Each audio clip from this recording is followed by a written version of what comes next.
Zaburi 136. Tumshukuru Bwana na tuimbe pamoja. Mshukuruni Bwana kwa kuwa ni wema, kwa maana fadhili zake ni za milele. Mshukuruni Bwana kwa kuwa ni mwema, kwa maana fadhili zake ni za milele. Shukuruni Mungu wa miungu, Fadhili zake ni za milele. shukuruni Bwana wa mabwana, Fadhili zake ni za milele. amefanya maajabu. Fadhili zake ni za milele. Yeye alifanya mbingu na nchi. Fadhili zake ni za milele. Sema kabisa, Mshukuruni Bwana kwa kuwa yeye ni mwema, kwa maana fadhili zake nasema, ni za milele. shukuruni Bwana wetu. Ni Bwana Sababu gani? kwa kuwa ni mwema, kwa maana fadhili zake ni za milele.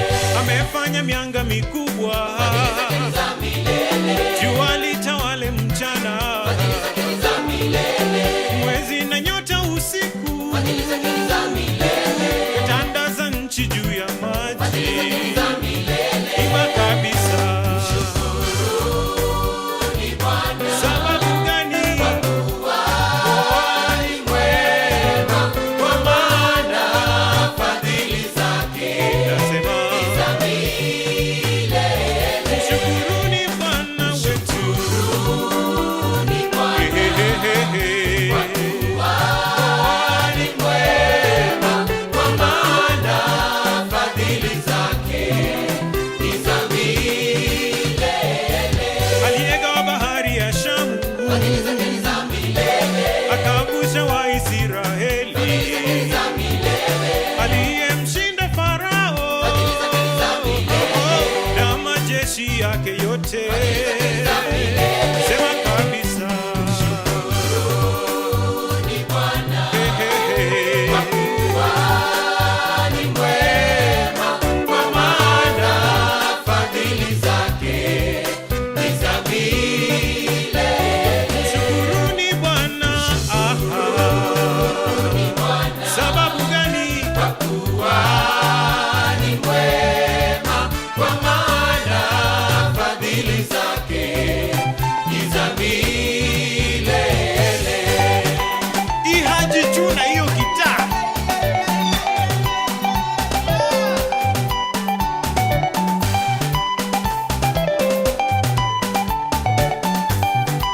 Ni vema kuhesabu baraka ambazo Bwana amekatuletea. Yeye ni mwema kwetu. Sema kabisa.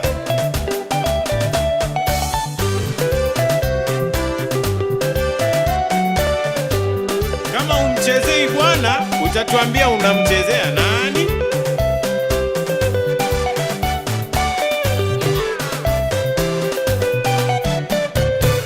Yeye aliyetukumbuka Za milele. katika unyonge wetu, Fadhili zake ni za milele.